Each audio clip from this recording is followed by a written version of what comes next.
You guys, welcome back to King Oles, and yes, Ian Garry has beaten Geoff Neal via split decision, and I don't know how one of the judges gave it to Geoff Neal. To be fair, as much as I really don't like Ian Garry, I think he clearly won that fight.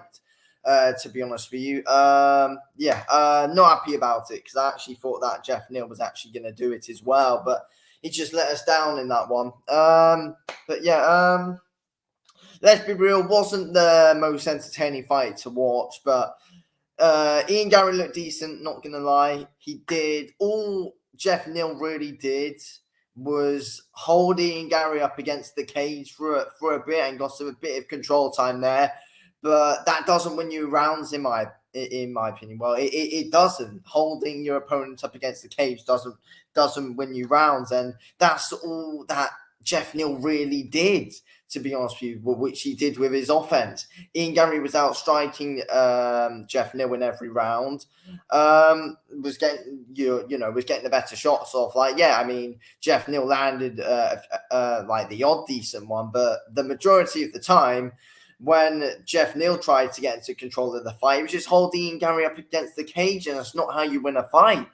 So that was frustrating to see. I'm not going to lie, it really was. I just wish that Geoff Neal was able to push him a bit more and could have came in with a better game plan than that, because that's not how you win a fight fighting like that. But Ian Garry did well with the jab. He's moving well, to be fair to him.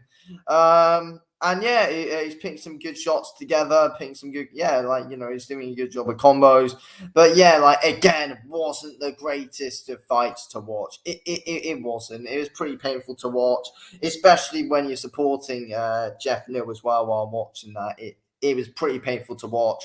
There wasn't like a load of action going on in it, to be honest with you. Like there wasn't. It was, it was basically Ian Garry just being able to pick Geoff Neal apart, and then eventually at a time, Geoff Neal would eventually get a hold of Ian Garry and then trying to hold him up against the cage for a bit and try and get a bit of control time. Simple as that. I just don't get what the game plan there was from Geoff Neal. Like he should have came into it differently, in my opinion. Should have been there trying to actually set up a big KO shot. Because let's be real, I didn't think there was any way that Geoff Neal would be able to come into this fight and outstrike Ian Garry for 3 rounds. But what he could have done is he could have been, really trying to set up that KO shot. But I know there just wasn't really any urgency in Geoff Neal's performance today. Like there wasn't at all. So I don't know, that was frustrating to see. But yeah, Ian Garry is moving well, did well with the footwork. He called out Colby Covington after the fight as well, which I do think can be an interesting fight. Ian Gary's shown that he is a good prospect. And, I think for Covington, Ian Gary's a good fight. There's bad blood there as well. I feel like it would definitely get the majority of his fans quite excited for it. God knows who I cheer for in that one. I can't stand either of Ian Garry or Colby Covington.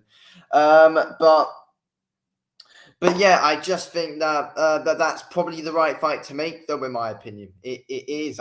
It's certainly a fight that interests me. You've got two different styles as well. I feel like the thing with Ian Garry, which is one thing, I just feel like Ian Garry seems quite weak in the clinches, which could be a big thing when he's fighting Colby Covington. But apart from that, Ian Gary's striking's on point, doing really well. He said at the end, he did have to stay away from Geoff Neal. Of course, it would have been a bit dumb of him if he was to, engage with Geoff Neal. Because as I was saying, Geoff Neal, his way of winning this fight was to set up a big KO shot and getting Garry out of there, set up some big combos to put together. But no, there was just none of that from Geoff Neal. There was just none of that from Geoff Neal. So, yeah, if Ian Garry was to, engage with Geoff Neal, then it wouldn't have gone well for him. So Ian Garry went in with the right game plan, basically, and just did everything right. So yeah, but frustrating fight to watch overall. I'm not gonna lie, and yeah, like there wasn't too much action in it. It's not like a must see fight that I'd recommend people to go back and watch. It wasn't that whatsoever. But yeah, Ian Garry went with the game plan, did what he needed to do. So yeah, he went by the game plan, did that, and yeah, Geoff Neal certainly didn't do what he needed to do. So frustrating, man. So frustrating. I really thought that this could have been the day where we saw Ian Garry lose.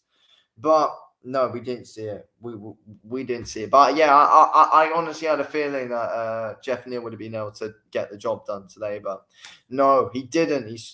Anyway, get on this video here. Thanks for watching the video, King. I'll speak to you in a bit. Thanks for watching. Peace out.